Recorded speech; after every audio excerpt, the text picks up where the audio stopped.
আসসালামু আলাইকুম বন্ধুরা, আশা করি সকলে ভালো আছেন। এর আগে আমি দরদ নিয়ে কথা বলেছিলাম, সেটা কিভাবে বাংলা ইন্ডাস্ট্রিকে চেঞ্জ করবে, এবং সেখানে একটা কথায় উঠে এসেছে, সেটা হচ্ছে বাংলাদেশি প্যান ইন্ডিয়ান ফিল্ম। এই সম্পর্কে আমি কথা বলার আগে কিছু কথা বলে রাখি। তার মধ্যে একটি হচ্ছে, আজকে যে মেন কথা হবে সে শাকিব খানকে নিয়ে বলবো, কারণ তিনি শুরু করছেন প্যান ইন্ডিয়ান ফিল্ম এবং অনন্ত মামুন তো সেটাকে ডিরেক্ট করছেন। এই জন্য শাকিব খানের কথাটা আগে আসবে। So hello everyone, welcome to সিনে ক্রিটিক। প্রথমত যে বিষয়টা নিয়ে কথা বলা উচিত সেটি হচ্ছে, দেখেন, বাংলাদেশি প্যান ইন্ডিয়ান ফিল্ম এই লাইনটা কেউ চিন্তাই করতে পারেনি, কারণ বাংলাদেশি ফিল্ম হয়, বেঙ্গলি ফিল্ম হয়, তারপর প্যান ইন্ডিয়ান বলতে কি বোঝাচ্ছি, যেটা সর্বভারতে রিলিজ করা হবে এবং প্রতিটি ভাষায় রিলিজ করার চেষ্টা করা হবে। হইতে পারে সেটা বাংলা, হিন্দি, তামিল, তেলুগু, বাংলা, হিন্দি, তামিল, তেলুগু, মালিয়ালাম, কান্নাডা, এই সকল ভাষায়।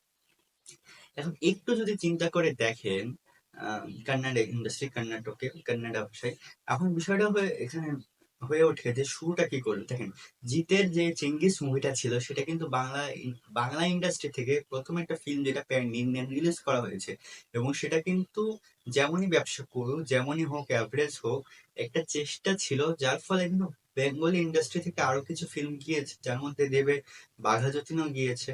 তো এই যে সবকিছু সেটা ইন্ডিয়ার মধ্যেই হচ্ছিল, তবে বাংলাদেশে যে হবে এই চিন্তা কেউ করেছিল কিনা সন্দেহ।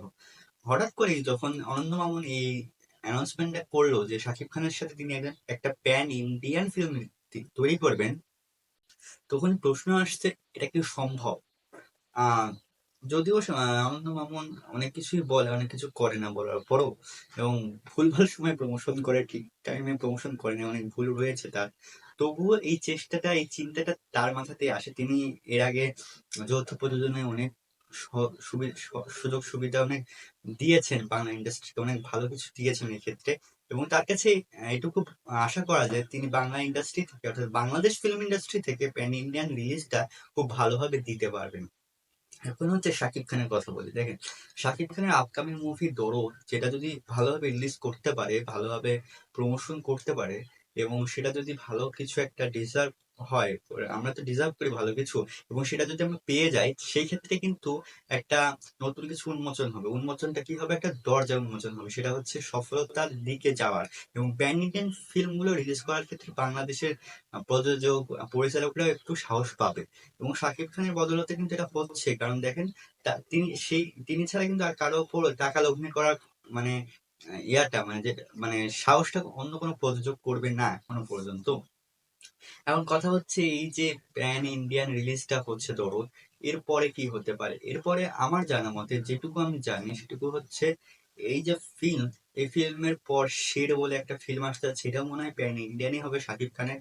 তো এরপর আরো কিছু প্যান ইন্ডিয়ান ফিল্ম আসতে পারে সামনে। একটা বাংলাদেশি স্পাই ইউনিভার্স তৈরি করছে অনন্ত মামুন, সেটা যদি প্যান ইন্ডিয়ান রিলিজ করা হয়, বলতে পারেন বাংলা ইন্ডাস্ট্রি পুরো চেঞ্জ হয়ে যাবে। এই নিয়ে কথা বলেছিলাম এর আগে দরদের একটা ভিডিওতে, সেটা দেখে আসতে পারেন।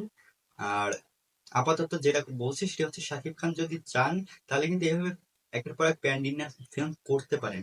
এক্ষেত্রে কি হবে, বলিউডে শাকিব খানকে মানুষ চিনবে, সেই বদলতে অনন্ত মামুন যদি এই ফিল্মগুলো করতে পারেন, তাহলে বাংলাদেশের কন্টেন্ট গুলো মানুষ চিনবে। যার ফলে কি হবে, সামনে আরো যারা রয়েছে, আরো নায়ক থাকুক, প্রযোজক থাকুক, পরিচালক থাকুক, তারা সাহস পাবে, এবং তারা সাহস পেয়ে একটা ভালো কন্টেন্ট দেওয়ার চেষ্টা করবে, যেটা এখন দেওয়ার চেষ্টা করে না। সো আই থিঙ্ক এটা অনেক ভালো কিছু হবে, এবং বাংলাদেশ প্যান ইন্ডিয়ান ফিল্ম আমরা আরো দেখতে পাবো। তো এই ছিল আজকের ভিডিও, ধন্যবাদ।